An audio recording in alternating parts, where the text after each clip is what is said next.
been this endless diplomatic process that the Iranian regime has exploited to buy time for the regime, while at the same time enriching itself and repressing its people and terrorizing the world. If President Trump demands a total cessation of the blockade as a condition for trade stability with Beijing, how does the Islamic Republic react?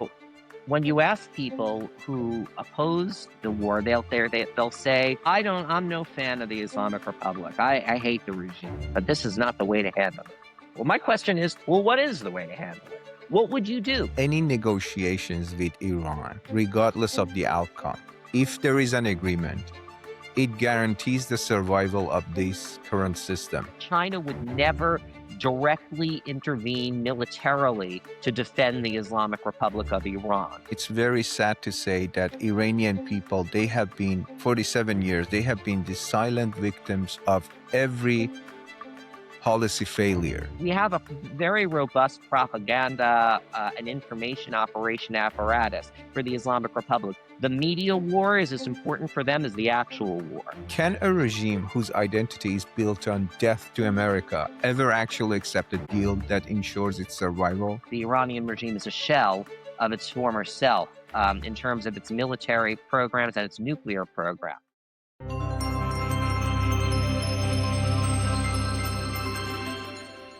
Welcome back. Joining us today is Jason Brodsky, the policy director at United Against Nuclear Iran, a legal scholar by training and one of the world's foremost analysts on Iranian regime's internal power structure. Jason has become a definitive voice for those seeking to understand the intersection of revolutionary ideology and global security. Jason, it's a privilege to have you on the show. Thank you, Amir. It's great to be with you. Fantastic. You have spent your career decoding one of the most opaque and ideologically driven organizations in the world. Before we get into the geopolitics of today, what was the specific pivot point or intellectual curiosity that led a legal scholar to dedicate his life to analyzing the revolutionary dynamics of Iran? Well, I started out as a lawyer. I'm now a recovering lawyer, as I like to call myself. And I, after law school, worked at the White House. And in my extracurricular free time in Washington, I used to attend think tank events throughout town. And I developed a very strong friendship with Haleh Esfandiari, who was the former Middle East program director at the Wilson Center. And as some of your listeners will know, Haleh was held hostage in Iran. And Haleh turned into a real mentor for me.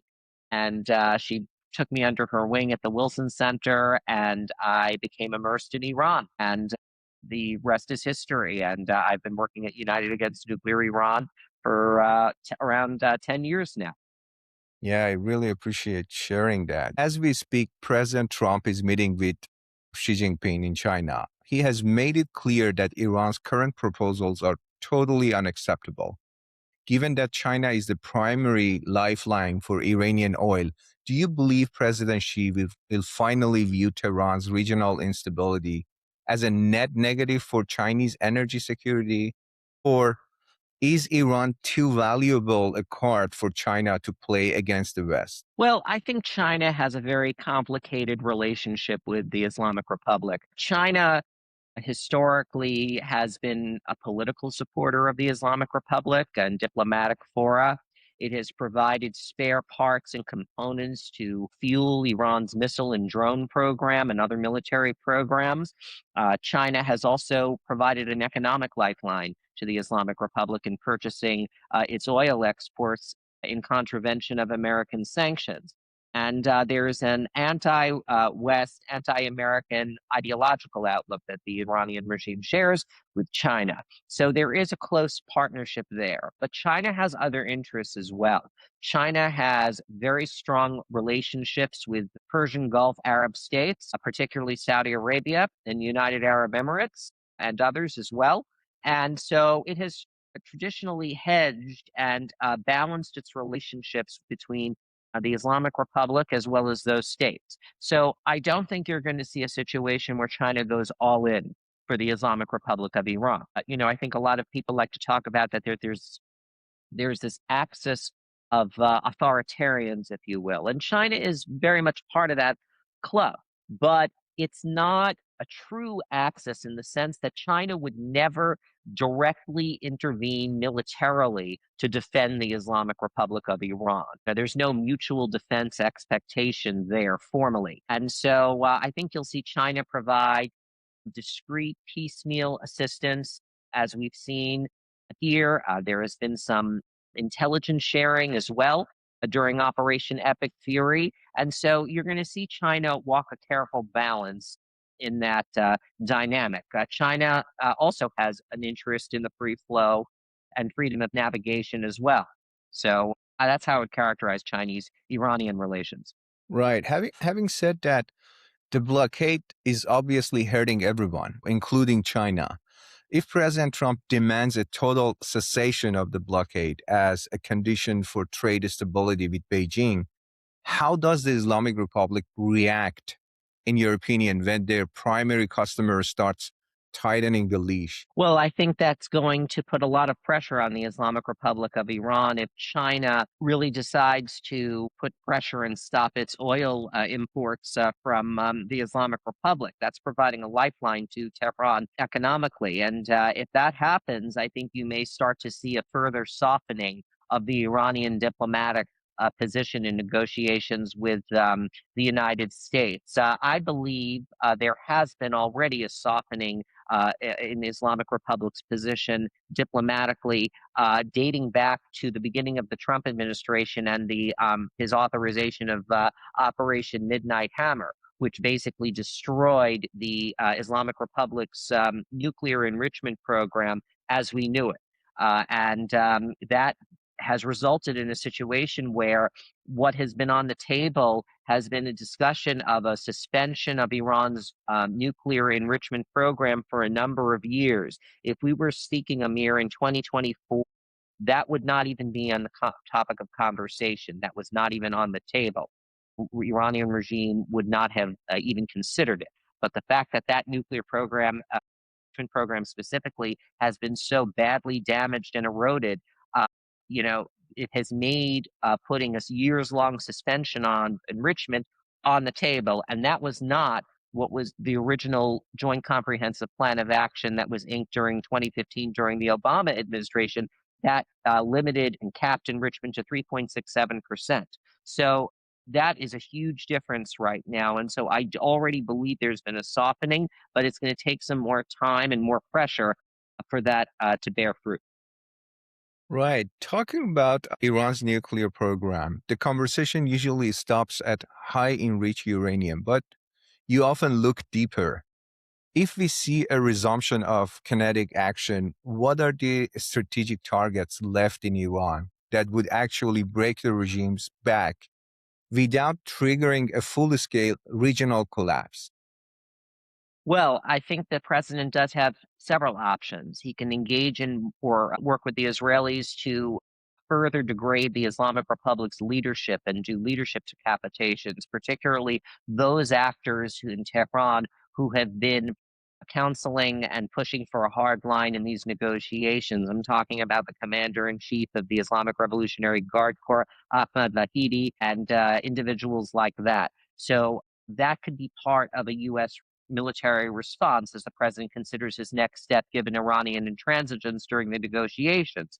Another option is to basically take Kharg Island and take that away from the Iranian regime. And taking Kharg Island plus the blockade would put a lot of pressure on Iranian regime decision making. And there are also other targets as well. The U.S. still has some work to do in degrading the missile program of Iran, the drone program of Iran, and its nuclear program as well. Let's not forget that there's that stockpile of enriched uranium that's still on Iranian soil, and President Trump calls it nuclear dust. But that stockpile of enriched uranium is something the United States has a very strong objective of getting secured and taken out of the country. So there's that as well. So there are many options the president still has to escalate militarily.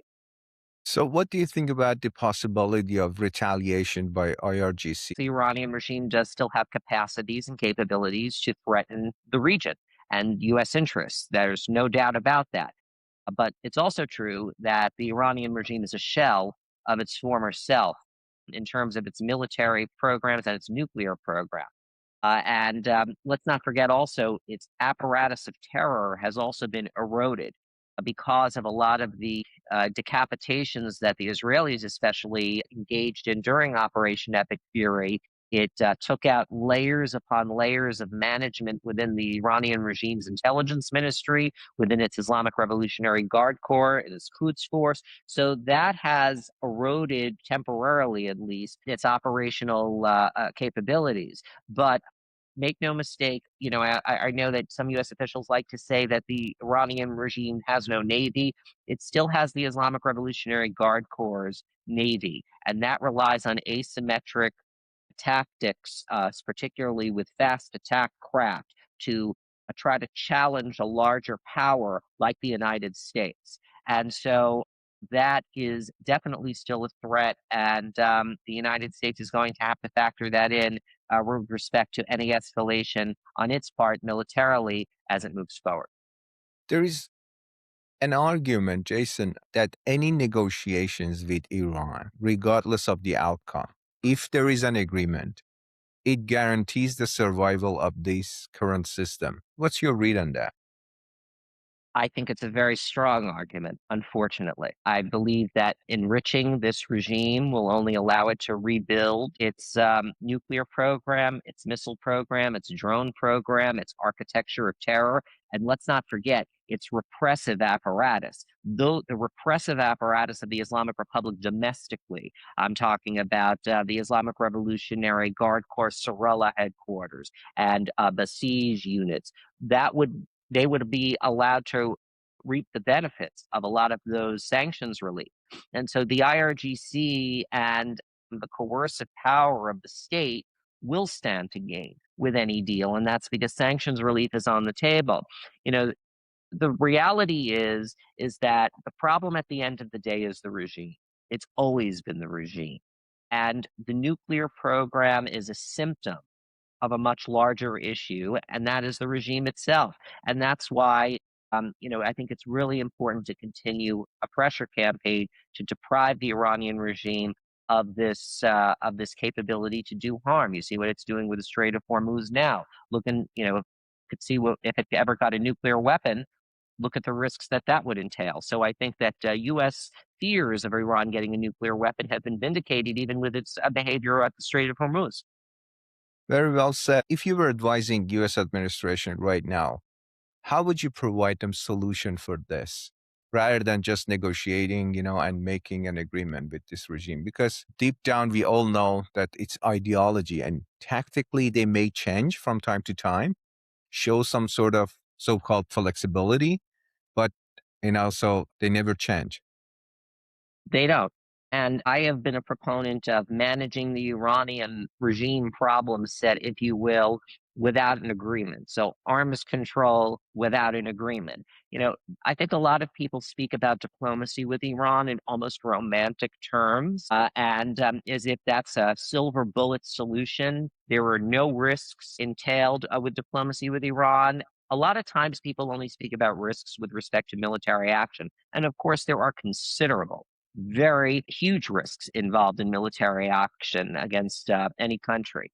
But there are also risks when it comes to diplomacy with Iran. And we have been in this situation for decades now, where been this endless diplomatic process that the Iranian regime has exploited to buy time for the regime, while at the same time enriching itself and repressing its people and terrorizing the world. So I think that we should be more focused on really starving this regime of resources and legitimacy in order to create the conditions for the Iranian people to reclaim their country. Because I am a proponent, I believe the Iranian people are the greatest allies of the United States and have the potential to be a game changer for advancing U.S. interests in the region if they are empowered to overtake their system.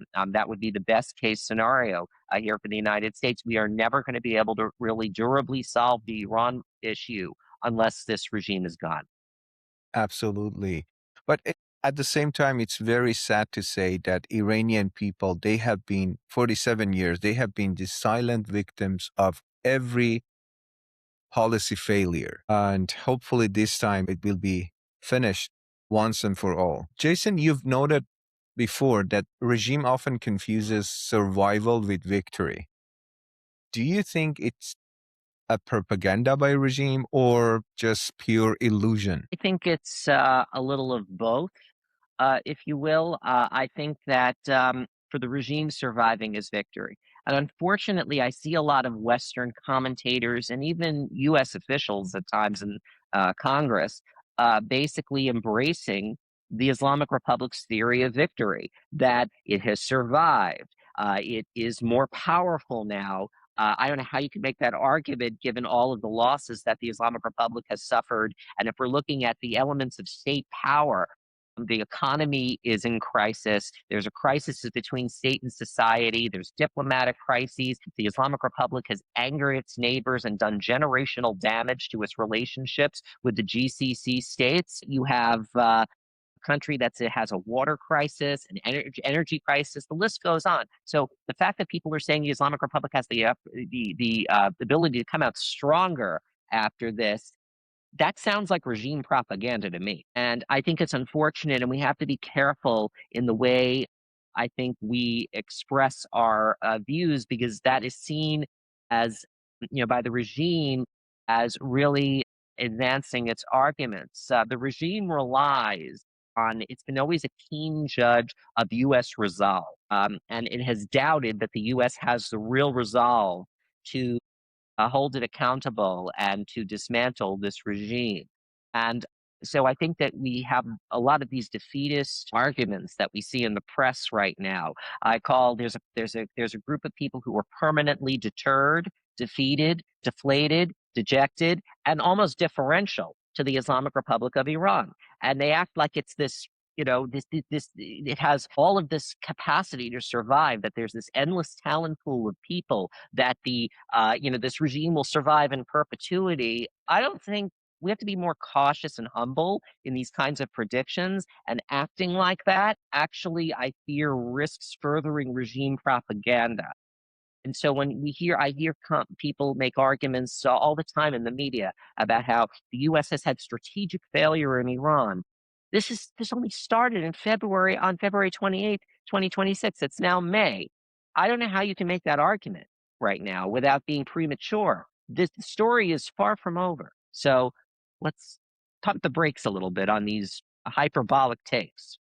So you mentioned a great point, but I'm really curious to know your opinion about the fact that Islamic regime's propaganda machine has been active in mainly in US in the form of scholars, think tanks, and some people who are providing the information for media. I don't want to say no one is doing something, but they're not taken care of in a way that they should in order to silence this propaganda machine. Look, I think in the United States, we have freedom of the press and freedom of speech. That's number one. Those are core values of the United States. But, but I have been concerned for a number of years regarding what I view as unchecked Iranian regime influence operations in America and Europe. And you and your listeners will know what I'm talking about when I say this, because Amir, I'm not to exaggerate, literally not a day goes by where I don't hear from an Iranian friend complaining about the fact that you have people basically furthering the narrative of the Iranian regime in major media outlets all over the place, and there's no pushback ever. So that's been a real problem. I think the Islamic Republic has mastered a way of getting its propaganda out in a variety of manners. So how I like to describe it is the Iranian Foreign Ministry likes to offer access to individuals who have very high media platforms, who they feel are more receptive to putting out a lot of the regime narratives that are basically regime sanctioned and sympathetic to the regime. So Right. and there's no disclosure sometimes in those encounters. So that's number one. But so the foreign ministry, and we've seen reporting on this as well through the Iran Experts Initiative and others over the years, and that has been tremendously concerning to me. So that's number one. Number two is that the Iranian intelligence ministry and the Islamic Revolutionary Guard Corps also depend on, you know, their cyber operations, and the bots, and also the accounts, soft puppet accounts on social media, which are promoting the Iranian regime narratives. And then we have Iranian IRIB, Islamic Republic of Iran Broadcasting, which has channels like Press TV that cultivates fringe voices on the left and on the right to get out its sympathetic messaging as well. So we have a very robust propaganda and information operation apparatus for the Islamic Republic. The media war is as important for them as the actual war. And I think that they have, for a very long period of time, decades, been able to get away with the media war, and they've been quite effective at it. Quite effective. Any real pushback from the United States. Absolutely, but there should be some solution for this because having freedom of speech is one thing. We all agree on that, especially in US. But letting, fake news and these, propaganda to spread their words easily is another thing. I think it's a part of the bigger war that US is having right at the moment with Islamic regime. And it needs to be tackled at some point, once and for all, to stop it. And I don't see any meaningful end to this. You're right.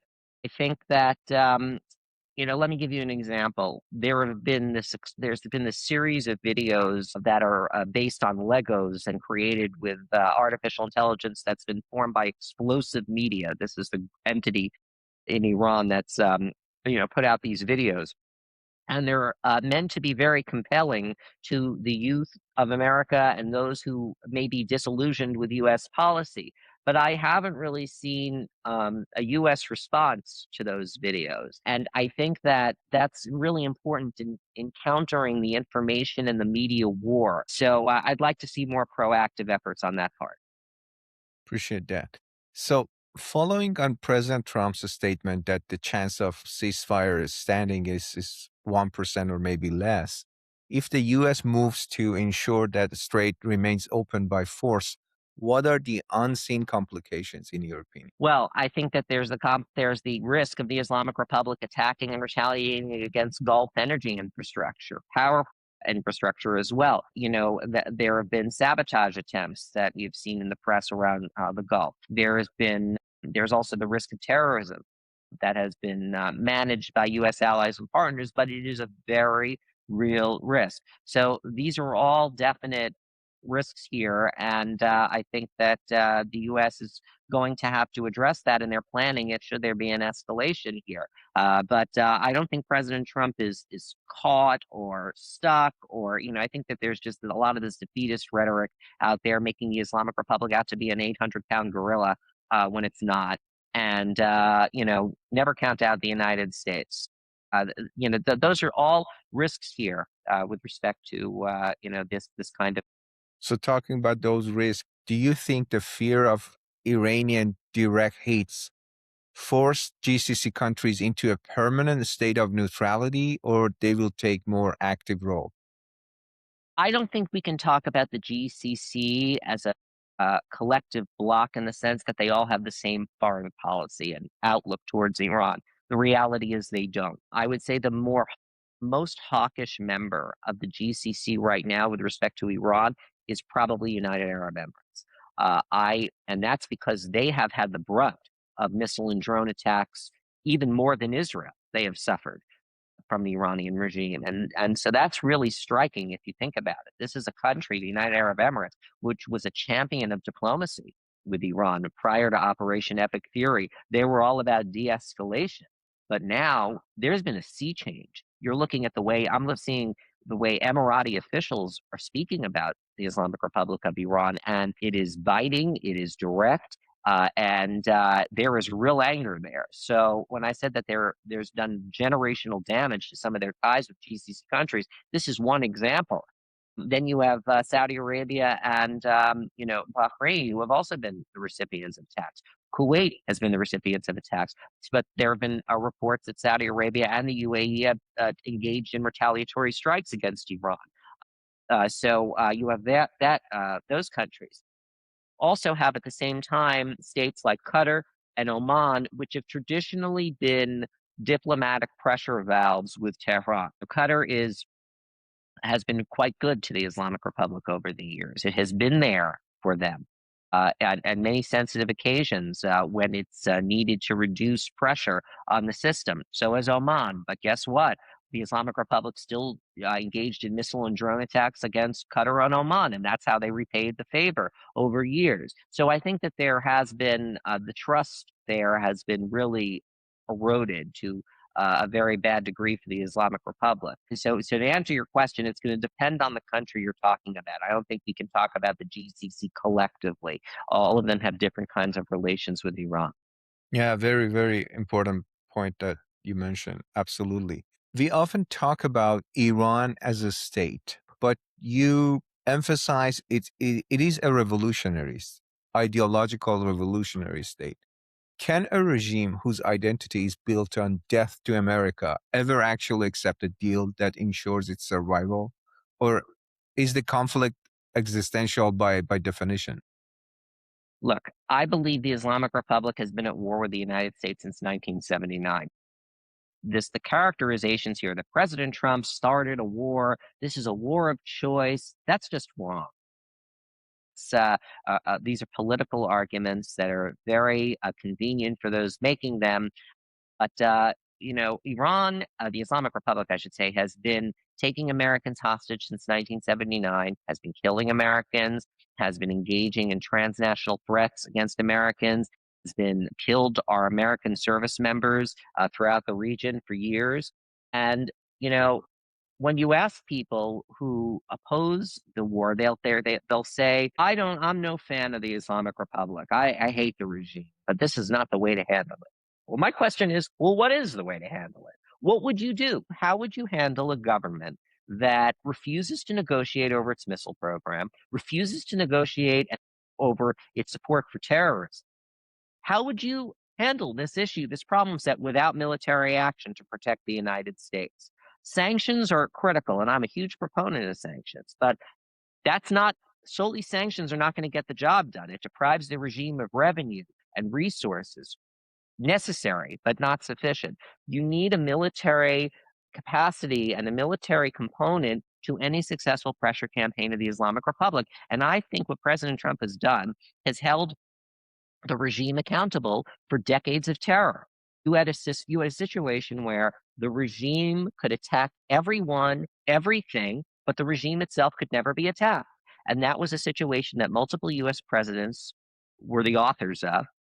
Our allies in Europe were the authors of as well, and other countries around the world, because they didn't do anything. They sat on their hands, issuing statements after statements, expressing concern, and we never held the regime to account in a meaningful way, apart from sanctions and statements and a lot of outrage. But we've never channeled that into militarily holding them accountable. And that's what made what President Trump has done over since 2025 so historic, because he's the first president who has basically had brought consequences militarily on Iranian soil. The Iranian regime, Ayatollah Khamenei, Ali Khamenei, the late supreme leader, thought he could sit quietly in his chair and spread chaos throughout the region, massacre his people, and no one would lift a finger. But President Trump overthrew that paradigm, and we are seeing the results of that playing out in real time. And he handles things in non traditional ways. He challenges taboos, defies orthodoxy. And by doing that, I think he creates a lot of noise from a lot of people who have spent many years doing this and have been the authors of policies that really haven't addressed the issue and have only allowed the Iranian regime to rebuild, harden their assets, engage in transnational repression and terrorism without any consequence. And for the first time, we've had an American president who said no. And I think that that was been really powerful and long overdue. Yeah, absolutely. When I compare it with previous administration, famous word of don't, and they did, and the action of President Trump, there is a huge, huge gap. A huge gap. Could you see, and I don't want to be political here, and I'm not a partisan person, I'm really not, but could you imagine the Biden administration authorizing an operation to take out Iran's supreme leader? The answer is no. President Trump has been willing to absorb a level of risk that none of his predecessors were able to do. Yes, it's created a lot of noise, it's created a lot of pressure, but let's see where this ends up. I think that a lot of the story has yet to be written. And I find that people who make knee jerk reactions with these sweeping statements that this is a failure, this is a disaster, it's a quagmire, it's another Vietnam. Let's see where we are in a year from now. Sure. So, Jason, let's talk about the Iranian people. If the economy stays paralyzed and the IRGC is forced to choose between the revolution and their own business empire, what is the most probable scenario for how this ends? Is it a military coup, a popular collapse, or a slow change of a country to North Korea sort of nation? I wish I had a crystal ball, Amir. I wish I could tell you when it's going to happen, how it's going to happen, but I can't. And that's my honest answer. And I don't think anyone who's being truthful will be able to say, I know exactly how this is going to happen. What I can say, and this is based on watching Iran very carefully over the number of years, there has been a protest movement that has been taking place in Iran from 2017 onward during the JCPOA years and after the JCPOA years that has remained constant in its rejection and repudiation of the Islamic Republic. And the Iranian people through this time period have made it quite clear they want the regime gone, and they view the regime as the primary author of the country's troubles. And they hold it responsible, and it's because of the regime's foreign policy choices and their repression at home. And they view the regime as irreformable, and that is why they want it gone. They're not interested anymore they don't speak in the language of reform anymore. Maybe in 2009 and in 1999 during those protest cycles, there was a language of reform happening. There was a hope that things could shift for the better. That has changed from 2017 onward. And if we're looking at all of the indicators, the economic and the social and the political indicators that have brought Iranians into the streets from 2017 onward, they've only intensified and gotten worse. So, uh, and look at what happened during Operation Midnight Hammer last year. You had many people in the media saying President Trump is going to create a rally around the flag effect, and people are going to defend the regime. And only months later, in December and January, sadly and tragically, the Iranian people came to the streets, and sadly and tragically, they were massacred. So that shows you that just because the United States engages in military action, that doesn't necessarily mean after the bombs stop falling, that the people of Iran won't start to express themselves and want to change the regime. I think that has the chance of happening now. It's not going to happen overnight. This is a long story. Again, we're not even finished with this operation, I believe. I think that there's a very strong likelihood President Trump will continue military actions here. So let's see where we are a year from now before making these sweeping statements about strategic failure. I love your answer. So, with the internal leadership dynamics you track so closely, how does the looming question of succession change the way the regime calculates risk during this specific month of high stake diplomacy? Great question. I enjoy reading pieces describing how the hardliners are ascendant and how the only reason why Mojtaba Khamenei is supreme leader is because of the United States and President Trump. But I wrote articles, many of them, for years, that Mojtaba Khamenei was a potential successor for his father. He was always considered a potential successor for his father. And so the idea that he just came out of nowhere and was only in the position because of the United States is nonsense. There has been a concerted attempt by especially Ali Khamenei during the latter years of his rule that He wanted to prepare the way for succession to make sure that the continuation of his legacy would be ensured. And Mojtaba Khamenei being in that chair is the best way to continue and ensure that Ali Khamenei's legacy is there. Mojtaba Khamenei has a lot of things in common with his father in terms of how they both came into office. They both are considered essentially living martyrs. Ali Khamenei in 1989 came in, he was injured in the early 90s after a bomb attack, and he was considered a living martyr then. Mojtaba comes in 2026, and he is also injured and has that same myth status in the Islamic Republic. And those overlaps are very important to note. I would also say that both of them started out as weak supreme leaders. Ali Khamenei, as you may recall, when he started out in 1989, was a weak leader. He was dependent, especially on Ali Akbar Hashemi Rafsanjani, who was one of the kingmakers in the 1989 succession process for Ali Khamenei, who was considered having inferior religious credentials.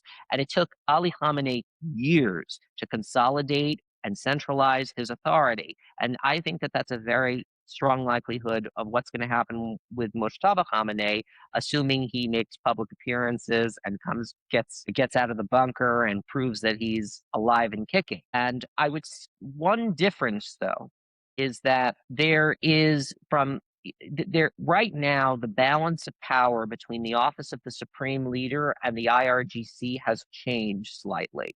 So power today in Iran is more diffuse. The supreme leader Mojtaba Khamenei lacks the degree of standing and control within the system that his father had at the later part of his rule, especially. And that's because of the way he came into office. He's dependent on that IRGC core who really pushed him into power, and that has affected the balance of power between the leader's office and the IRGC.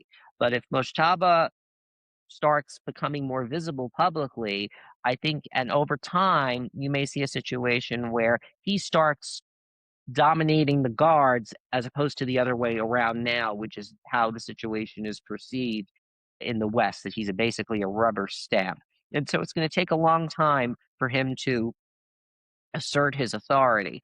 I think that Mojtaba Khamenei is definitely a huge important player right now, of course, in decision making. But I also think that the commander in chief of the IRGC, Ahmad Vahidi, is a very important guy right now. Obviously, Speaker of Parliament Mohammad Bagher Ghalibaf is right up there, as well as the Secretary of the Supreme National Security Council, Mohammad Bagher Zolgadar, and you have others as well. But it's important that the IRGC has factions within it. It's not a monolith. And I think that there is a lot of competition for power and spoils. Unfortunately, I think in the West, it's presented as we have moderates versus hardliners, and we have to empower the moderates at the expense of the hardliners. I don't think that that's the way to look at it. I've always been viewed Iranian politics as a contest for spoils, as a contest for power. And some individuals may have different styles, different tactics, different tones, but they all want the same end, which is the continuation of the Islamic Republic. Right. So that's very true if we assume that Mojtaba Khamenei is still alive. Jason, personally and professionally, after everything you've witnessed in this field, what does freedom mean to you? That's a great question. Freedom means for me being able to express your opinions without fear, being able to participate in the political process, being able to live your life and marry who you love, and without government control and oversight. That is what freedom is for me. And I'd love that to be freedom for the Iranian people as well. And so that's my great wish. I think that the Iranian people have, as you've mentioned before, Amir, have been the greatest victims of the Iranian regime since 1979. And my great wish is for them to be able to really take back their country, because it would be a game changer for the world. It would enrich the world in such profound ways. I really appreciate that. And lastly, is there anything that we haven't talked about, but you think it's very important to talk about or to pay attention to right now? Well, I think we have a few different clocks right now that are ticking. And we have the Iranian regime's clock, which is suffering under a naval blockade and economic strangulation. And we want to see if they start blinking. I believe they've already started blinking because if you'll recall, before, only at the beginning of the war, there was a discussion that the Iran would suspend enrichment of uranium for 5 years. Now, apparently, the discussion is that it may be as many as 15 years. So that's a softening of their position. Their position is still completely unacceptable because of sequencing and them trying to achieve sanctions relief even before a discussion of the nuclear issue. So we're still not there yet, but I thought that softening of the Iranian position was quite interesting. And that's something to watch as the time goes forward on the Iranian regime's clock. How does that affect its position? That's something I'm paying very close attention to. I think there's also the global economies clock. That's very critical in terms of U.S. decision making. The U.S. has a key role there. And there's also the American political clock. And that's also important with war powers, Congress, and politics here. And how all of these clocks are aligning will be really important to watch in the days and weeks ahead. I think the Iranian regime, as I mentioned, are doubting American resolve. That has been the theory of their case for many, many decades. And I think we have to prove them wrong. That is the it's imperative. I think the president understands that. If you listen closely to his public remarks, he's mentioned that the Iranian regime thinks I'm going to be tired, I'm under pressure. He says he's not under pressure. And so that the Americans are going to have to prove to the Iranians that they have the capacity to outlast Tehran. And it's going to take some fortitude, it's going to take some discipline, it's going to take some sacrifice.